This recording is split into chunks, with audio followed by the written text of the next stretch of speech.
యెహోవా నా బలమా, యథార్థమైనది నీ మార్గం, పరిపూర్ణమైనది నీ మార్గం. యెహోవా నా శత్రువులు నన్ను చుట్టినను, నరకపు పాశములరికట్టినను. నా శత్రువులు నన్ను చుట్టినను, నరకపు పాశములరికట్టినను. వరదవలే భక్తిహీనులు పోర్లిన వరదవలే భక్తిహీనులు పోర్లిన, విడువక నన్ను ఎడబాయని దేవా, విడువక నన్ను ఎడబాయని దేవా.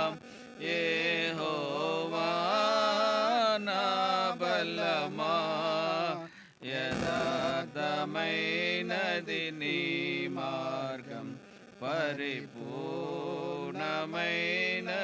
నీ మార్గం. యెహోవా పౌరుషము గల ప్రభు కోపింపగ, పర్వతములపు నాదులు వణకెను. పౌరుషము గల ప్రభు కోపింపగ, పర్వతములపు నాదులు వణకెను. తన నోట నుండి వచ్చిన అగ్ని, తన నోట నుండి వచ్చిన అగ్ని, దహించి వేయును వైరుల నేలన్, దహించి వేసెను వైరుల నేలన్. యెహోవా నా బలమా, యథార్థమైనది నీ మార్గం, పరిపూర్ణమైనది నీ మార్గం. యెహోవా దయగల వారిపై దయ చూపించును, కఠినుల ఎడల వికటము చూపును. దయగల వారిపై దయ చూపించును, కఠినుల ఎడల వికటము చూపును. గర్విష్ఠుల యొక్క గర్వము నణచును, గర్విష్ఠుల యొక్క గర్వము నణచును. సర్వము నెరిగిన సర్వాధికారి, సర్వము నెరిగిన సర్వాధికారి. యెహోవా నా బలమా, యథార్థమైనది నీ మార్గం, పరిపూర్ణమైనది నీ మార్గం. యెహోవా నా కాళ్ళను లేడి కాళ్ళగా చేసి ఎత్తైన స్థలముల శక్తితో నిలిపి, నా కాళ్ళను లేడి కాళ్ళగా చేసి ఎత్తైన స్థలముల శక్తితో నిలిపి, రక్షణ కేడము నాకందించి, రక్షణ కేడము నాకందించి, అక్షయముగా తన పాక్షము చేర్చిన, అక్షయముగా తన పాక్షము చేర్చిన. యెహోవా నా బలమా, యథార్థమైనది నీ మార్గం, పరిపూర్ణమైనది నీ మార్గం. యెహోవా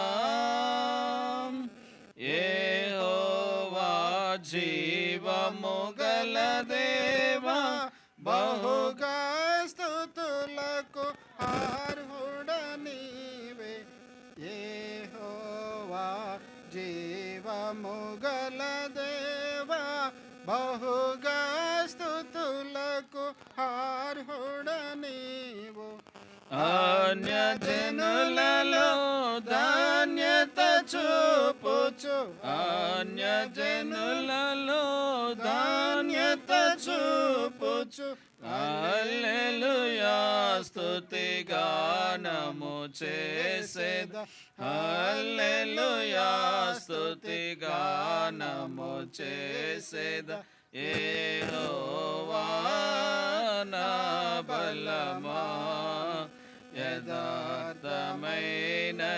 నీ మార్గం పరిపూర్ణమైనది నీ మార్గం యెహోవా. పాట సంఖ్య 215, పాత పాటల పుస్తకాలు 213, 215 కొత్త పాటల పుస్తకాల్లో, పాత పాటల పుస్తకాల్లో 213. భజింపరండి ప్రభు యేసుని ఆత్మ సత్యములతో ప్రేమమయుని పరమ తండ్రిని భజింపరండి. పాప క్షమాపణ మనకిచ్చెను మనల విమోచించే రక్తముతో పాప క్షమాపణ మనకిచ్చెను మనల విమోచించే రక్తముతో జయము జయము మన ప్రభుకే జయము జయము మన ప్రభుకే భజింపరండి ప్రభు యేసుని ఆత్మ సత్యములతో ప్రేమమయుని పరమ తండ్రిని భజింపరండి. ఆత్మ మందిర ప్రత్యక్షతను సగే నేత్రము తెరచెను యేసుని చూడా. ఆత్మ మందిర ప్రత్యక్షతను సగన్ నేత్రము తెరచెను యేసుని చూడా. ఆశ్చర్యకరుడు సదాకాలము ఆశ్చర్యకరుడు సదాకాలము భజింపరండి ప్రభు యేసుని ఆత్మ సత్యములతో ప్రేమమయుని పరమ తండ్రిని భజింపరండి. ఘనత పొందా సదా రాజ్యమునిచే స్వాస్థ్యము పొందా వరసులమైతిమి. ఘనత పొందా సదా రాజ్యమునిచే స్వాస్థ్యము పొందా వరసులమైతిమి. హోసన్నా హోసన్నా విజయునికే హోసన్నా హోసన్నా విజయునికే భజింపరండి ప్రభు యేసుని ఆత్మ సత్యములతో ప్రేమమయుని పరమ తండ్రిని భజింపరండి. జగమును జయించ జీవితమునిచే సిలువ శక్తి చే మనలను గాచెగా. జగమును జయించ జీవితమునిచే సిలువ శక్తి చే మనలను గాచెగా. స్తుతులార్పింతుము ముక్తిదాతకే స్తుతులార్పింతుము ముక్తిదాతకే. భజింపరండి ప్రభు యేసుని, ఆత్మ సత్యములతో ప్రేమమయుని, పరమ తండ్రిని భజింపరండి. సంగము ప్రభుని చెర తెరిచుచెగా, సదాకాలమాయనతో నుండనెప్పుడు. సంగము ప్రభుని చెర తెరిచుచెగా, సదాకాలమాయనతో నుండనెప్పుడు. సాగిలా పడేదము సృష్టికర్తకే, సాగిలా పడేదము సృష్టికర్తకే. భజింపరండి ప్రభు యేసుని, ఆత్మ సత్యములతో ప్రేమమయుని, పరమ తండ్రిని భజింపరండి.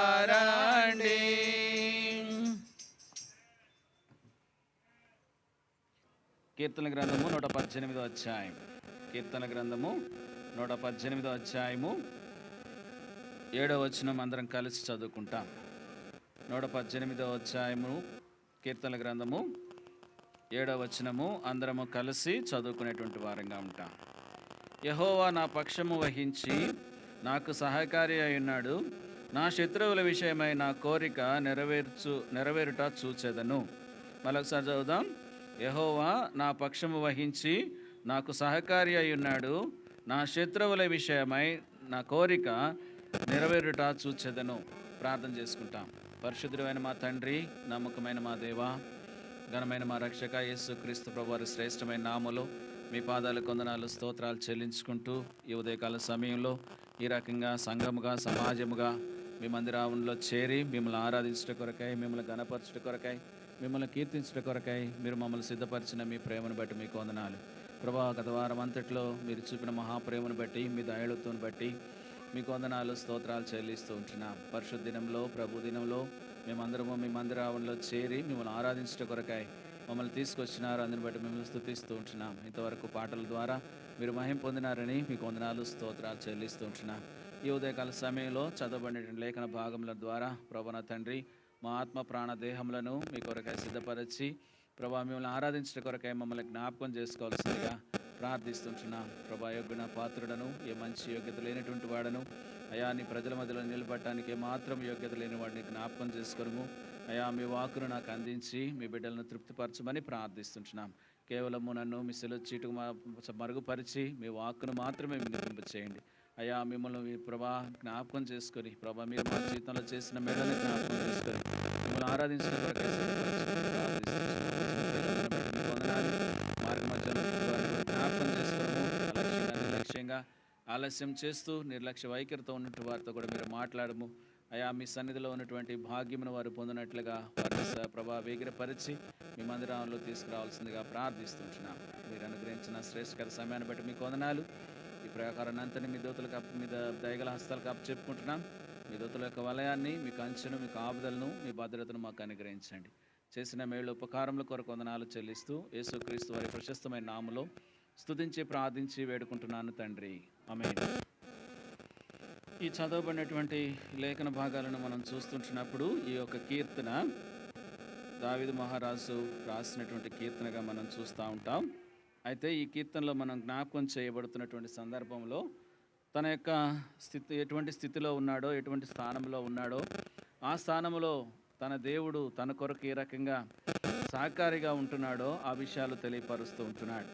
అయితే ఇక్కడ మనం కానీ చూసినట్లయితే చూడండి 4-5 వచనాలు కానీ మనం గమనించినట్లయితే, ఆయన కృప నిరంతరము నిలుచునని యెహోవా యందు భయభక్తులు గలవారు అందరుగాక, ఇరుకునందుండి నేను యెహోవాకు మొరపెట్టి తిని, విశాలమందు యెహోవా నాకు ఉత్తరమిచ్చును. యెహోవా నా పక్షమునున్నాడు, నేను భయపడను, నరులు నాకేమి చేయగలరు. ఇక్కడి మాటలు మనం చూస్తూ ఉంటున్నప్పుడు దావీదు తన యొక్క వ్యక్తిగత జీవితంలో తనకు కలిగినటువంటి పరిస్థితుల్లో దేవుడు తనకు చేసినటువంటి విధానాన్ని అక్కడ చెప్తూ ఉన్నాడు. ఏమని చెప్తా ఉన్నాడు? ఇరుకున్నందుండి నేను యెహోవాకు మొరపెట్టితిని. అనగా తన యొక్క జీవితంలో తను వెళుతున్నటువంటి మార్గము, తను వెళుతున్నటువంటి పరిస్థితులు తను జ్ఞాపకం చేయబడుతుంటున్నప్పుడు ఎంతో ఇరుకైన మార్గంలో భయంకరమైనటువంటి పరిస్థితుల్లో తను వెళుతూ వస్తూ ఉంటున్నాడు. ఆ సమయంలో ఆయనకు మొరపెట్టగా విశాల స్థలమందు యెహోవా నాకు ఉత్తరం ఇచ్చెను.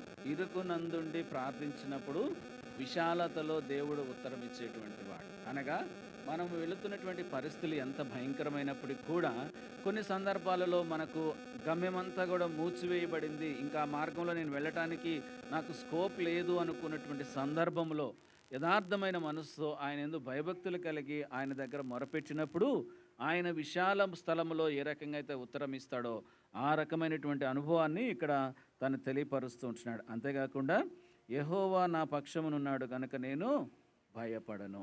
అనగా యెహోవా నా పక్షమున ఉన్నాడు కనుక నేను భయపడను. యెహోవా మన పక్షంలో ఉన్నప్పుడు భయపడని అవసరం లేదనేటువంటిది దావీదు మహారాజు తన జీవితంలో తను ఎరిగినటువంటి సత్యము, ఆ సత్యమును ఈ యొక్క గ్రంథంలో లిఖించి ఉంచున్నాడు. కనుక మన యొక్క జీవితాల్లో కూడా మనం వెళుతున్న మార్గం ఎలాంటిదైనా, మనం వెళుతున్న పరిస్థితులు ఎలాంటివైనా కూడా మనము వాటి గురించి దేవుని సన్నిధిలో మొరపెట్టినప్పుడు ఆయన విశాల స్థలమందు సమాధానం ఇచ్చేవాడు, ఉత్తరం ఇచ్చేవాడు.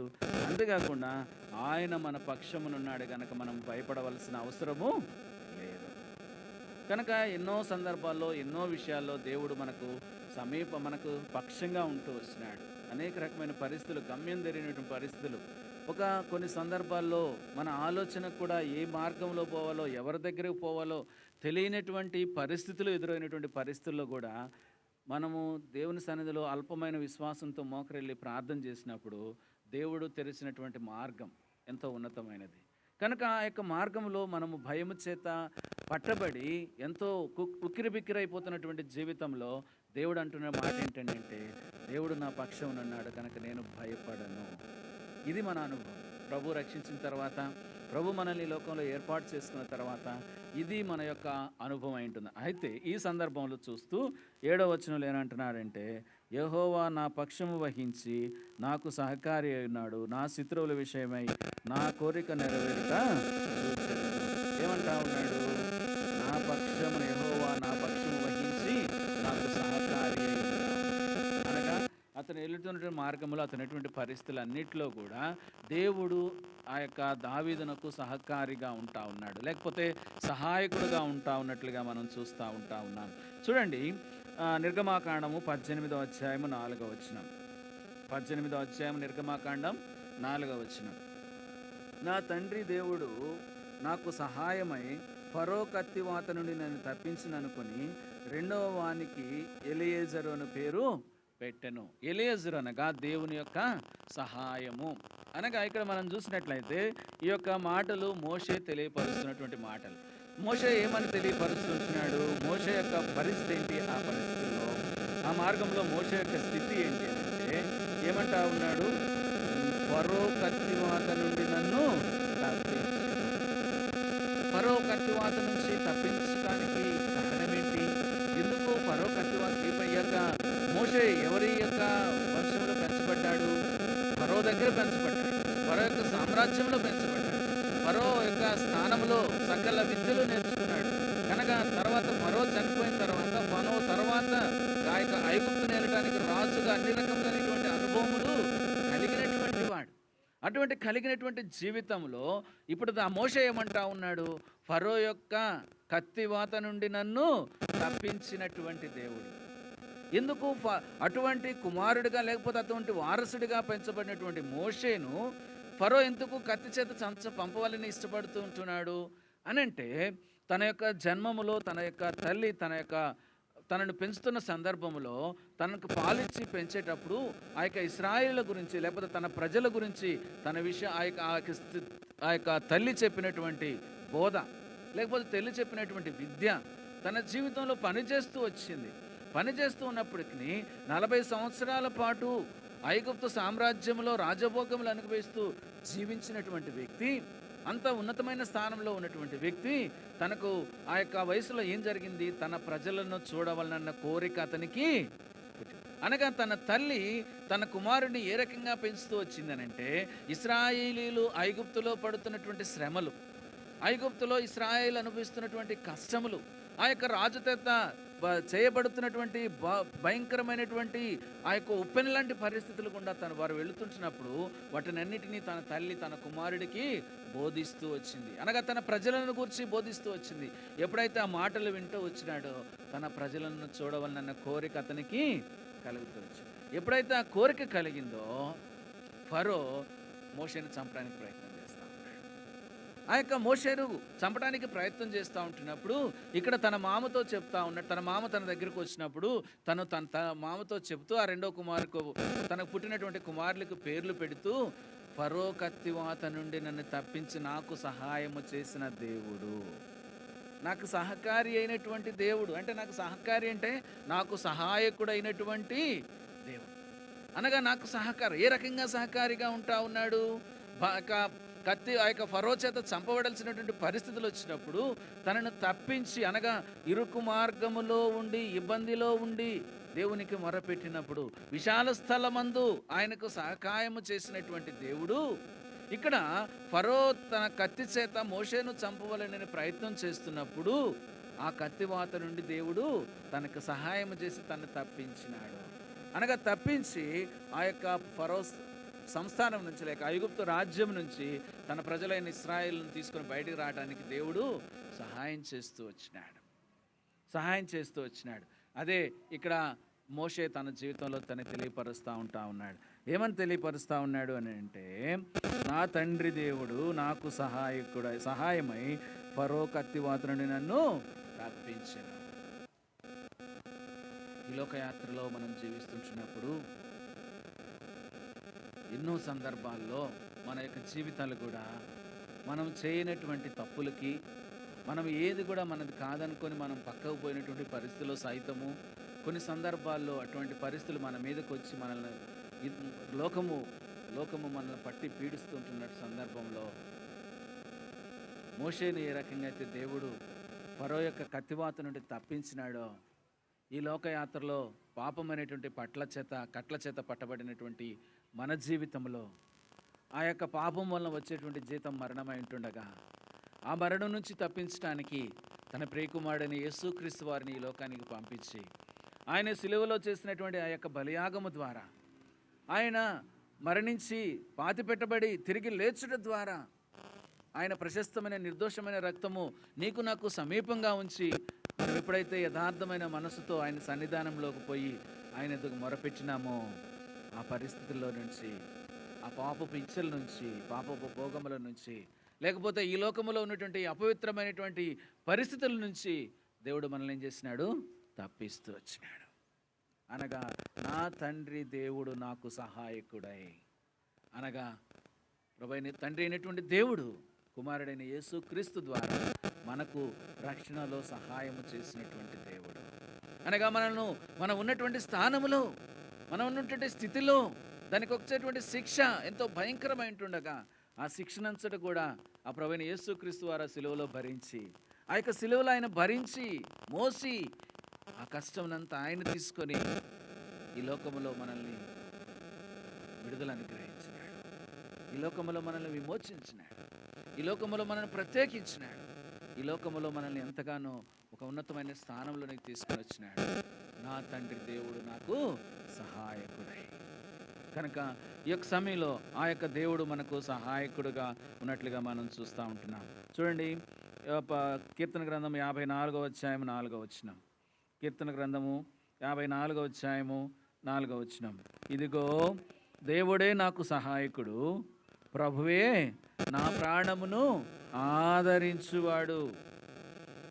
ఎందుకు ఈ రకమైనటువంటి మాట ఆ దైవజనుడు చెప్తా ఉంటున్నాడు అని అంటే, ఇక్కడ చూసినట్లయితే ఆ పైన రాయి, ప్రధాన గాయకునికి తంతివాద్యములతో పాడదగినది, జిఫీయులు వచ్చి దావీదు మాలో దాగి ఉన్నాడు కాడా అని సౌలుతో చెప్పినప్పుడు దావీదు రచించినటువంటి గ్రంథం. అనగా ఆ యొక్క జిఫీయులు అనేటువంటి వారు ఆ యొక్క ప్రాంతంలో, ఆ యొక్క దావీదు ఆ యొక్క ప్రదేశంలో ఉన్నప్పుడు, ఆ యొక్క ప్రదేశంలో వారితో ఉన్నప్పుడు, సౌలు చేత తరమబడుతూ ఉంటున్నప్పుడు, సౌలు చేత భయంకరంగా చంపబట్టడానికి ప్రయత్నం చేస్తూ ఉంటున్నప్పుడు, ఆ సందర్భంలో రాస్తున్నటువంటి మాట ఏంటి అని అంటే, చూడండి 2వ వచనం, దేవా నా ప్రార్థన ఆలకించుము, నా నోటి మాటలు చెవిని పెట్టుము. అన్యులు నా మీదకి లేచున్నారు, బలాఢ్యులు నా ప్రాణం తీయజూస్తున్నారు, వారు తమ ఎట దేవుని ఉంచుకున్నవారు కారు. అటువంటి స్థానంలో ఏమంటా ఉన్నాడు, ఇదిగో దేవుడే నాకు సహాయకుడై ప్రభువే నా ప్రాణమును ఆదరించినటువంటి వాడు. అనగా ఆ యొక్క సమయంలో ఆ యొక్క దావీదు వెళుతున్నటువంటి మార్గంలో సమాధానం లేక, ఆదరణ లేకుండా ఉన్నాడు. ఏమాత్రం కూడా ఆదరణ లేక భయము చేత పరిగెత్తుతున్నటువంటి దినాలవి. ఎంతో భయము చేత ఎప్పుడు సౌలు వచ్చి చంపేస్తాడో, ఎక్కడ దొరికిపోతానో అని పరిగెత్తుతూ యాత్రను గడుపుతున్నటువంటి సందర్భాల్లో అప్పుడంటా ఉన్నాడు, నా దేవుడే నాకు సహాయకుడై నా ప్రాణమును ఆదరించినవాడు. దేవుడు ఈ లోకంలో ఉన్నటువంటి మనము కూడా ఈ లోకంలో ఉన్న పరిస్థితుల చేత భయముతో పరిగెత్తుతూ ఉన్నప్పుడు, భయము చేత మన జీవితాలు కొట్టబడుతూ, గమ్యము లేక ఎటు పోవాలో తెలియక ఎటు పడితే అటు పరిగెత్తుతున్నట్టు సందర్భంలో దేవుడు మనకేం చేసినాడు, నా ప్రాణమునకు ఆయన ఆదరణ కలుగజేసినటువంటి వాడు. రక్షించబడినటువంటి నీ జీవితంలో, నా జీవితంలో మనము కూడా దేవుని ఎరకమునకు ఈ యొక్క పరిస్థితులు గుండా వెళుతూ వచ్చినాం, ఈ యొక్క ప్రభావములు గుండా వెళుతూ వచ్చినాం. చూడండి 1 సమూయేలు గ్రంథము 23వ అధ్యాయము, 1 సమూయేలు గ్రంథము 23వ అధ్యాయము 19వ వచనం.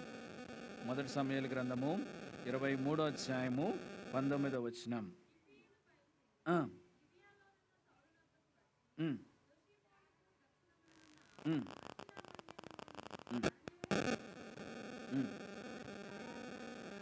మా మధ్య దావీదు దాగి ఉన్నాడు. ఎక్కడ దాగి ఉన్నాడు ఆయన?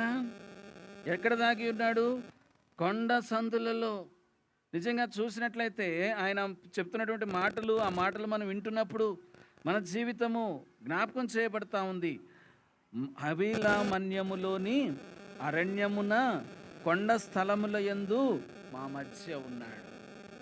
అరణ్యములో కొండ స్థలముల మధ్య.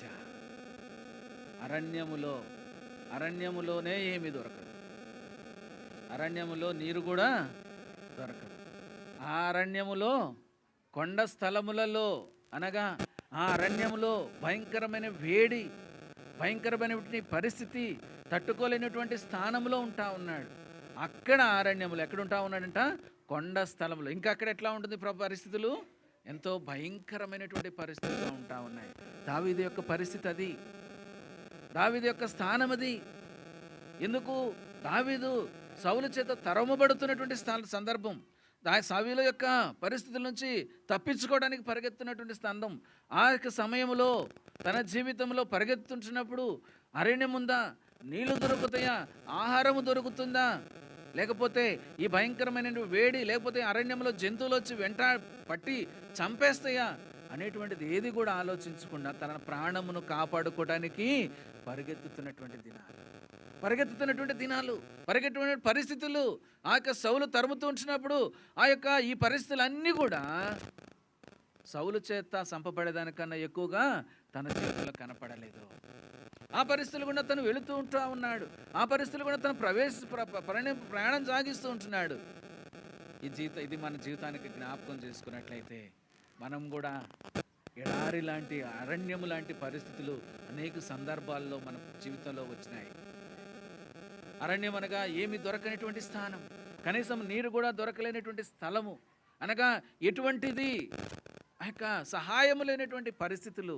ఏం దొరుకుతుందో తెలియదు. ఒక పక్క భయము, అరణ్యంలో నుంచి ఏ జంతువులు వచ్చి పైన పడతాయో అనేటువంటి ఒక రకమైన భయము. రెండవది, తినడానికి ఆహారం కానీ త్రాగడానికి నీరు కానీ దొరకనటువంటి పరిస్థితులు. వీటన్నిటికన్నా ముఖ్యంగా కొండ స్థలముల యందు, అనగా ఇంకా అక్కడ భయంకరమైనటువంటి విధానము. అనగా ఈ లోకములో మనము పాపములో జీవిస్తుంచినప్పుడు మన స్థానం ఇదే.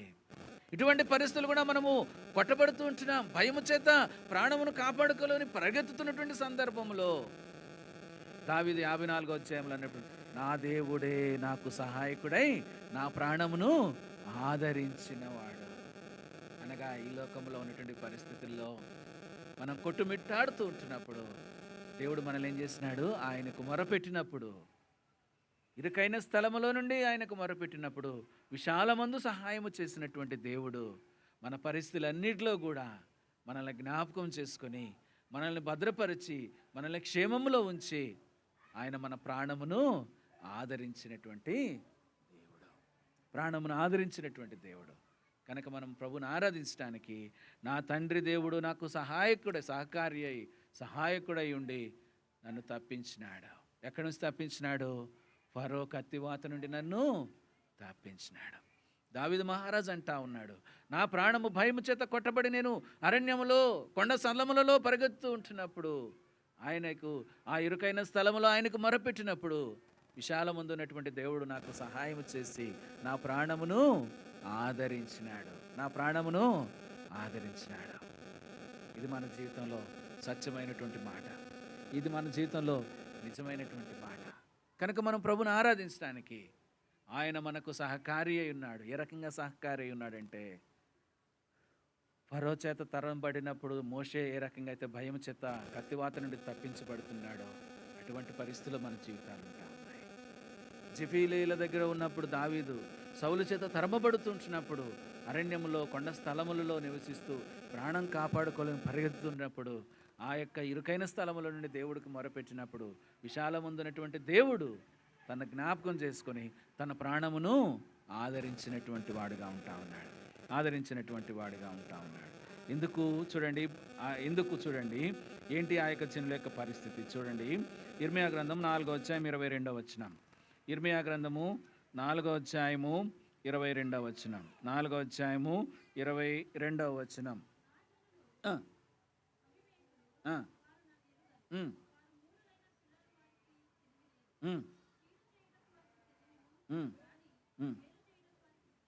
మేలు చేయుటకు వారికి బుద్ధి. దేవుని ఎరకముందు మన పరిస్థితి ఇది. దేవుని ఎరకముందు మన స్థానం ఇది. ఎటువంటి స్థానంలో ఉన్నాం? ఎటువంటి పరిస్థితిలో ఉన్నాం? నా జనులు అవివేకులు, వారు నన్ను ఎరుగని స్థానంలో ఉన్నాం. రెండవదిగా, వారు మూఢులైన పిల్లలు, వారికి తెలివి లేదు. అనగా జ్ఞానము లేనటువంటి, బుద్ధి లేనటువంటి, తెలివి లేనటువంటి స్థానంలో ఉన్నటువంటి వారు.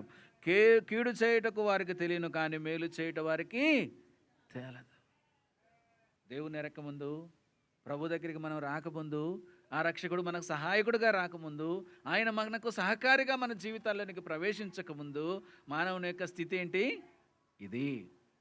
ఇటువంటి స్థానంలో ఉన్నప్పుడు, ఇటువంటి పరిస్థితిలో ఉన్నప్పుడు, జ్ఞానం లేక, బుద్ధి లేక, వివేచన లేక, తెలివి లేక, మేలు చేయవలనన్నటువంటి బుద్ధి లేని పరిస్థితిలో మన యొక్క జీవితం అండి కీడునే జరిగించు జీవిస్తున్నటువంటి స్థానములో దేవుడు మనకు సహాయకుడుగా ఉంటా ఉన్నాడు. నా దేవుడే నాకు సహాయకుడుగా ఉన్నాడు. కనుక మానవుని యొక్క స్థానం ఇది. కనుక ఈ ఉదయకాల సమయంలో ప్రభువుని ఆరాధించడానికి ఆయన మనకు సహకారిగా ఉంటా ఉన్నాడు. ఏ రకమైన సహకారిగా ఉంటా ఉన్నాడంటే, నా తండ్రి దేవుడు నాకు సహాయకుడై ఫరో కత్తివాత నుండి నన్ను తప్పించినాడు. రెండవదిగా చూసినప్పుడు, యెహోవా దేవుడు నాకు సహాయకుడై నా ప్రాణమును ఆదరించినాడు. ఎటువంటి పరిస్థితులు ఆదరించినాడు? భయముతో పరిగెత్తుతూ ఉన్నప్పుడు, గమ్యం లేక పరిగెత్తుతూ ఉన్నప్పుడు, అరణ్యము లాంటి పరిస్థితులు, కొండ సందులో లాంటి పరిస్థితుల్లో జీవితం నడుస్తూ ఉంటున్నప్పుడు, ఆదరణ లేక జీవిస్తున్న సందర్భంలో దేవుడు ఏం చేస్తూ వచ్చినాడు? ఆదరించినటువంటి దేవుడు. అయితే ఆ దేవుని ఆదరణకు రాకముందు ఇర్మియా గ్రంథం 4వ అధ్యాయం 22 ప్రకారము మన స్థితి ఎలాగుంది అని అంటే, అక్కడ చెప్పబడిన రీతిగా బుద్ధి లేనటువంటి వారము, తెలివి లేనటువంటి వారము, జ్ఞానము లేనటువంటి వారము, వివేచన లేనటువంటి జనాంగముగా మన జీవితము ఉంటుంది. మేలు చేయట తెలియని స్థితిలో మనం ఉంటా ఉన్నాం. కీడును చేయటానికి మన జీవితము పరిగెత్తుతున్నటువంటి స్థితి. అటువంటి స్థానములో ఇరుకునందుండి నేను మొరపెట్టగా విశాలమందు ఆయన నాకు సహాయకుడై నా ప్రాణమును కాపాడినటువంటి దేవుడు. ఇది మన జీవితంలో సత్యమైంటుంది. ప్రభుని ఆరాధించడానికి మనల్ని సిద్ధపరుస్తూ ఉన్నట్లుగా మనం చూస్తూ ఉన్నాం. చూడండి, ద్వితీయోపదేశకాండము 33వ అధ్యాయం 7వ వచనం. ద్వితీయోపదేశకాండము 33వ అధ్యాయము 7వ వచనం.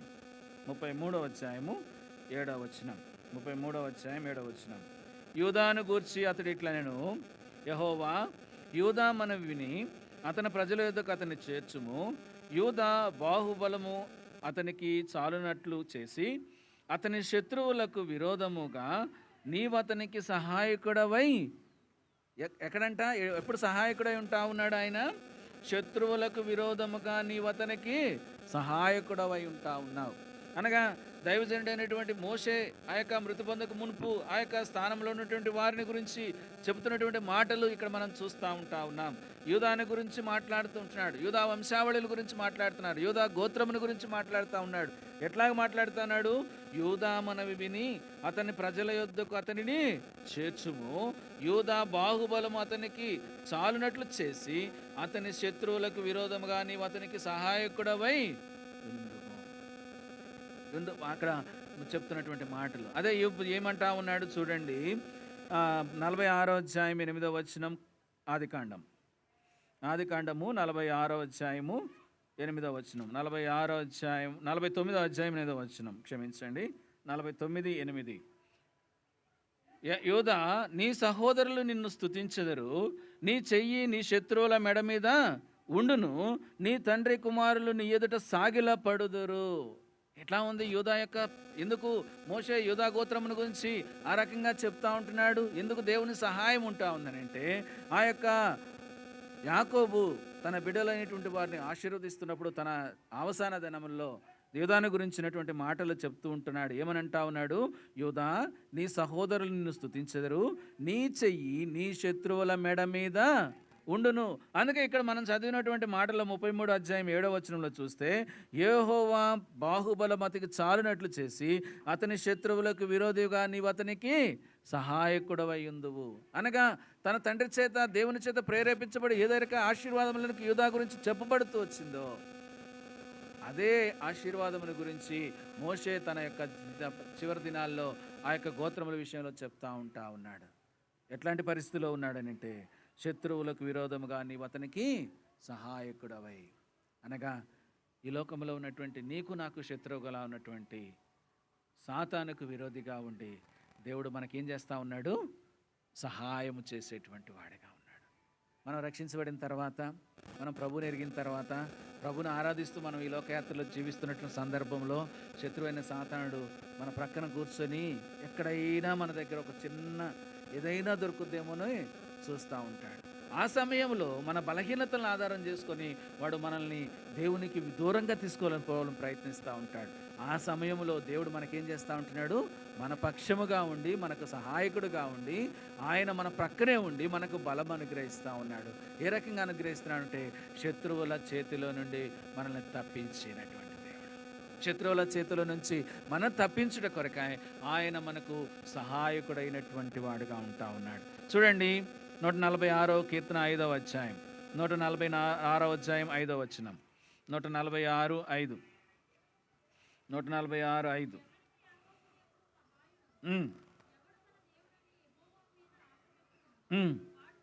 వాడు ధన్యుడు ఎవనికి యాకోబు దేవుడు సహాయకుడగును. ఎవరికి యాకోబు దేవుడు సహాయకుడు అంటే శత్రువుల బారి నుంచి తప్పించుటకు బలము కలిగినటువంటి సహాయం. మనం అక్కడ చూసిన రీతిగా శత్రువుల నుంచి తప్పించడానికి బలము అనుగ్రహించినటువంటి దేవుడు, అటువంటి సహాయము. అందుకని ఇక్కడ అంటా ఉన్నాడు, ఎవడికి యాకోబు దేవుడు సహాయకుడగును, ఎవడు తన దేవుడైన యెహోవా మీద ఆశ పెట్టుకొనునో వాడు ధన్యుడు. వాడు ధన్యుడు. ఈ ఉదయకాల సమయంలో మనం ఈ మందిరంలో దేవుని ఆరాధించడానికి వచ్చినామని అంటే మనం ఏం చేస్తున్నాం? మన జీవితంలో ఆయన మీద ఆశ పెట్టుకున్నటువంటి వారం. ఎప్పుడైతే ఆయన మీద ఆశ పెట్టుకుంటూ వచ్చినామో యాకోబు యొక్క దేవుని సహాయమును మనం పొంది ఇక్కడ దేవుడు అనుగ్రహించే ధన్యతలోనికి మన జీవితము తీసుకురాబడుతూ ఉంది. కనుక ఎవరికి యాకోబు దేవుడు సహాయకుడు ఉంటాడో, కనుక ఎవరికి ఉంటాడు? యాకోబును యూదాను ఏ రకంగా అయితే ఆ యొక్క శత్రువు బాధ నుంచి తప్పించి సహాయకుడుగా ఉంటూ వచ్చినాడో, ఈ లోకంలో జీవిస్తుంటే నీకు నాకు కూడా మనకు వచ్చేటువంటి పరిస్థితులన్నింటిలో కూడా ఆయన మనకు సహాయకుడుగా ఉన్నట్లుగా మనం చూస్తూ ఉన్నాం. చూడండి ద్వితీయోపదేశకాండం 33వ అధ్యాయం 29వ వచనంలో ఒక మాట ఉంది. 33:29 ఇశ్రాయేలు నీ భాగ్యం అంత గొప్పది, యెహోవా రక్షించిన నిన్ను పోలిన వాడెవడు? ఆయన నీకు సహాయకరమైన కేడము, నీకు ఔన్నత్యము కలిగించు ఖడ్గము. నీ శత్రువులు నీకు లోబడినట్లుగా వారు వేషము వేదురు, నీవు వారి ఉన్నత స్థలములను త్రొక్కుదువు. ఓ ఇశ్రాయేలు, నీ భాగ్యము ఎంత గొప్పది! దేని కొరకు గొప్పది? యెహోవా రక్షించిన నిన్ను పోలినవాడెవరు? అనగా యెహోవా చేత రక్షణలోకి వచ్చినటువంటి మన జీవితాలను పోలిన జీవితం ఇంకొకటి లేదు. అంతేకాకుండా ఇక్కడ చూసినట్లయితే ఆయన నీకు సహాయకరమైన కేడముగా ఉంటా ఉన్నాడు. నీకు ఔన్నత్యం కలిగించు ఖడ్గము, నీ శత్రువులు నీకు లోబడినట్లుగా వారు వేషము వేదురు, నీవు వారి ఉన్నత స్థలములను త్రొక్కుదువు. ఓ ఇశ్రాయేలు, నీ భాగ్యం ఎంత గొప్పది! ఇశ్రాయేలు అనగా ఎవరు? ఇశ్రాయేలు అనగా ఎవరు? దేవుని ప్రజలు. ఎట్లా వచ్చినారు దేవుని ప్రజలుగా? ఎట్లా యాకోబు తన జీవితంలో ఇశ్రాయేలుగా మార్చబడుతూ వచ్చినాడు? మోసకరమైనటువంటి జీవితము. తండ్రిని మోసం చేసినాడు, అన్నను మోసం చేసినాడు. తన జీవితంలో మోసమనే ధరించుకునేటువంటి జీవిస్తున్నటువంటి ఆ యొక్క యాకోబు తన జీవితంలో ఎప్పుడైతే తన తండ్రి చేత బోధించబడి, నీవు ఇక్కడ ఉన్నటువంటి కనాయిల స్త్రీలో ఒకరిని ఎవరిని వివాహం చేసుకొనక నీ తల్లి సహోదరుడైన లాబాను కుమార్తెలో ఒకరిని వివాహం చేసుకున్నప్పుడు, ఎప్పుడైతే తన తండ్రి మాటను విని విధేయత చూపించి తన జీవితంలో ఆ యొక్క లాబాను దగ్గరికి తను వెళ్ళటానికి ఇష్టపడ్డాడో అక్కడ నుంచి యాకోబు యొక్క జీవితంలో ఆశీర్వాదంలో మొదలైనట్లుగా మనం చూస్తా ఉన్నాం. ఆశీర్వాదాలు మొదలైనాయి. ఆ యొక్క మొదలైనటువంటి దినాల్లో అక్కడ పోయినాడు. 20 సంవత్సరాల పాటు తన యొక్క మామ దగ్గర బానిస యొక్క దాసత్వం కింద దాసిగా పనిచేస్తూ వచ్చినాడు. తిరిగి తన మామ చేత అవమానపరచబడినటువంటి దినాలు తిరిగి వస్తూ ఉన్నప్పుడు దేవుడు తనతో మాట్లాడుతున్న మాట ఎట్లా మాట్లాడినాడు? దేవునితో ఆ యొక్క యాకోబు రాత్రంతా కూడా ఏం చేసినాడంట? పెనుగులాడినాడు. ఏ రకంగా పెనుగులాడినాడు? దేవుని దూత ఆ యొక్క మనిషిని చేతుల నుంచి తప్పించుకొని పోలేకుండా పెనుగులాడినాడు.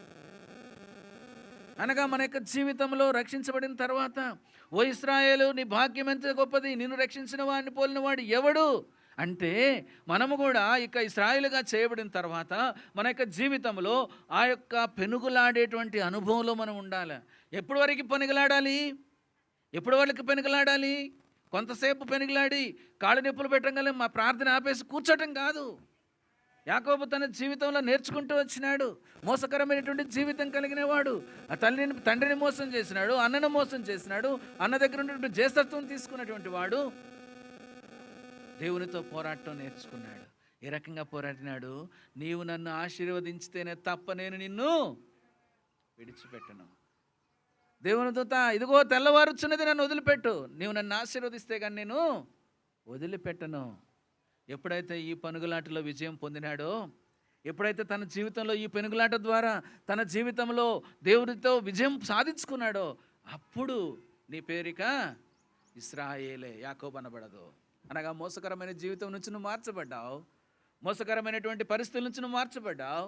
నీవు అన్నను, నీ తండ్రిని మోసపరిచినటువంటి విధానాన్ని నేను మర్చిపోయినాను, నేను ఇక దాన్ని జ్ఞాపకం చేసుకున్నాను. ఇప్పటి నుంచి నువ్వేంటి? ఇశ్రాయేలు, అనగా ఆశీర్వదించబడినటువంటి జనాంగం. అందుకే అంటా ఉన్నాడు, ఓ ఇశ్రాయేలు, నీ భాగ్యము ఎంత గొప్పది! నిన్ను రక్షించిన వాడిని పోలిన వాడు ఎవడు? ఆయన బాహుబలము నీకు సహాయముగా ఉంది. ఆయన కేడముగా ఉన్నాడు. ఆయన మనల్ని జ్ఞాపకం చేసుకున్నటువంటి వాడిగా ఉంటున్నాడు. కనుక మనము కూడా ఒకప్పుడు యాకోబు వలె పాపపు స్థితిలో ఉన్నాం. ఇరుకు స్థలమందు మన పరిస్థితుల్లో మనం మొరపెట్టినప్పుడు, విశాల ముందు మన ప్రార్థన ఆలకించినటువంటి దేవుడు మన సహకారిగా ఉండి ఫరో కత్తివాత నుండి మనల్ని తప్పించినాడు. యాకోబు ఆ యొక్క దావీదును మాకు చూసినప్పుడు ఆ యొక్క సౌలు యొక్క చేతుల నుంచి, కబంధ హస్తాల నుంచి తను తప్పిస్తూ వచ్చినాడు. తన ప్రాణంను ఆదరిస్తూ వచ్చినాడు, కాపాడుతూ వచ్చినాడు. యాకోబు యొక్క జీవితంలో మోసకరమైనటువంటి జీవితం కలిగినటువంటి యాకోబును ఆ యొక్క రాత్రికాల సమయంలో తను పోరాడినటువంటి పోరాటమును బట్టి, పెనుగులాటను బట్టి తన జీవితంలో దేవుడు సహాయకుడై దేవుడు తనను ఆదరిస్తూ వచ్చినాడు, తన జ్ఞాపకం చేసుకుంటూ వచ్చినాడు. ఇశ్రాయేలు నిన్ను పోలిన వాడేవాడు. నీవు కూడా ఈ దినాన్ని రక్షించబడ్డావంటే అటువంటి సహాయము పొంది, అటువంటి ఆదరణ పొంది, దేవుని యొక్క సహాయము చేత ఆదరించబడినటువంటి వారమై, తప్పించబడినటువంటి వారమై, విడిపించబడినటువంటి వారమై, ఆశీర్వాదంలోకి వచ్చినటువంటి వారమై, ధన్యకరమైనటువంటి జీవితంలోనికి తీసుకుని రాబడి ఈ ఉదయకాల సమయంలో నీవు నీ మందిరావరణలో చేరిన అయితే అటువంటి నీ నుంచి ఆయన ఏం కోరుకుంటా ఉన్నాడు? ఆయన నీ నుంచి, నా నుంచి ఏం కోరుకుంటా ఉన్నాడు? ఏమి కోరుకోవట్లేదయ్యా. నీ హృదయంలో నుంచి వచ్చేటువంటి స్తుతి, ఆరాధన, నీ జీవితంలో ఆయన చేసినటువంటి కార్యాలను జ్ఞాపకం చేసుకుని, నీ జీవితంలో ఆయన అనుగ్రహించిన ఆశీర్వాదములు జ్ఞాపకం చేసుకుని, నేను ధన్యకరమైనటువంటి జీవితంలోని తీసుకొచ్చిన విధానాన్ని మనం జ్ఞాపకం చేసుకొని ఈ ఉదయకాల సమయంలో ప్రభుని ఆరాధించాలని ప్రభు ఇష్టపడుతుంటున్నాడు, ప్రభు కోరుతుంటున్నాడు. అటువంటి ఆరాధన అర్పించడానికి నువ్వు సిద్ధపడొచ్చినావా? ఆరాధించడానికి సిద్ధపడొచ్చినావా? ఆరాధించడానికి సిద్ధపడొచ్చినావా అంటే మనము వారమంతా కూడా ప్రభుని ఆరాధించడానికి సిద్ధపడాలి. అది మన అనుభవం ఉండాలి. ఏదో ఇక్కడికి వచ్చేసి ఏదో 2 మాటలు ప్రభుని ఆరాధించేసి వెళ్ళిపోవటం కాదు. ఆరాధన అంటే సిద్ధపాటుతో కూడినటువంటిది. మనము ఈ వారం ఆరాధించి వెళ్ళినామంటే మరొచ్చే వారం కొరకు మనం ఏం చేయాలి? ప్రభుని ఆరాధించడానికి సిద్ధపాటు కలిగినటువంటి వారంగా మన జీవితాలు ఉండాల్సి వచ్చినాయి. ఎంతో భయంకరమైనటువంటి, బుద్ధి లేనటువంటి, మేలు చేయట చేతగాక కీడుతో ఉన్నటువంటి జీవితంలో, బుద్ధిహీనత, వివేచన లేనటువంటి జీవితంలో మన జీవితంలో ఉంటున్నప్పుడు ఆయన మనకు సహకారిగా ఉంటా ఉన్నాడు. ఆయన యాకోబు దేవుడు మనకు సహాయకుడిగా ఉన్నాడు. మనల్ని జ్ఞాపకం చేసుకున్నాడు. ఈ ఉదయకాల సమయంలో దేవుని మందిరాలకు తీసుకుని వచ్చినాడు. చూడండి, చివరిగా మనం చూసినట్లయితే యెషయా గ్రంథము 41వ అధ్యాయం. యెషయా గ్రంథము 41వ అధ్యాయము 10 నుంచి చదివినట్లయితే, 41వ అధ్యాయము 10 నుంచి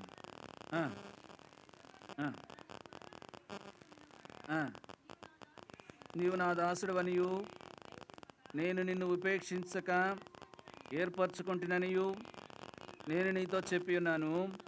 నీకు తోడై ఉన్నాను, భయపడకము, నేను నీ దేవుడనై ఉన్నాను, దిగులు పడకము, నేను నిన్ను బలపరుతును, నీకు సహాయము చేయవాడను నేనే, నీతి అను నా దక్షిణ హస్తముతో నిన్ను ఆదుకొంటిని.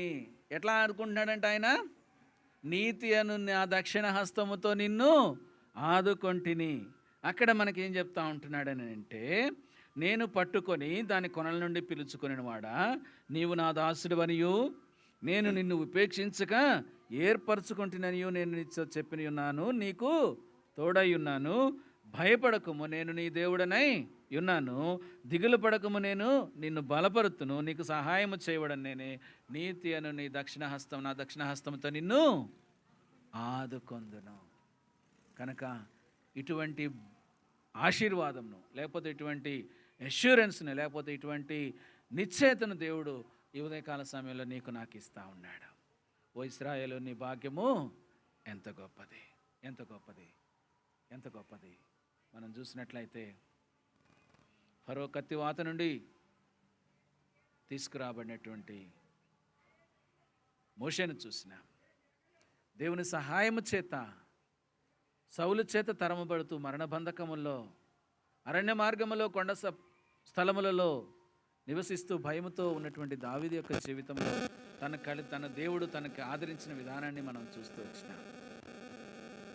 ఈ రకంగా మనం చూస్తూ వచ్చినప్పుడు ఓ ఇశ్రాయేలు, యాకోబు యొక్క యూదాను గురించి చెప్పినటువంటి మాటలు మనం చూస్తూ ఉన్నాం. యూదాను గురించి చెప్తున్నటువంటి సందర్భంలో ఓ ఇశ్రాయేలు, నీ భాగ్యం ఎంత గొప్పదని తన తండ్రి విషయంలో దేవుడు సహాయముగా ఏ రకంగా సహాయకుడిగా ఉంటూ వచ్చినాడో మన గమనానికి తీసుకొని వస్తున్నాడు. అయితే చివరిగా మనతో మాట్లాడుతుంటున్నాడు, నీతి అని నా దక్షిణ హస్తం చేత నేను నిన్ను ఆదుకొంటిని. అనగా ఆయన మనల్ని ఏం చేస్తూ ఉంటున్నాడు? తన చేతి చేత మనల్ని పట్టుకున్నటువంటి దేవుడు, పట్టుకొని మనల్ని ఆదుకునేటువంటి వాడు. ఇది నీ అనుభవం కదా. ఇటువంటి అనుభవంలో ఉన్నప్పుడు ఆ ప్రభుని మనం ఆరాధించబద్దులమైంటున్నాం. కనుక అటువంటి ఆరాధన మనం అర్పించేటక్కడికే ప్రభు మనకు సహాయం చేయను గాక. మనం లేచి నిలబడి ఒక పాట పాడుకుంటాం.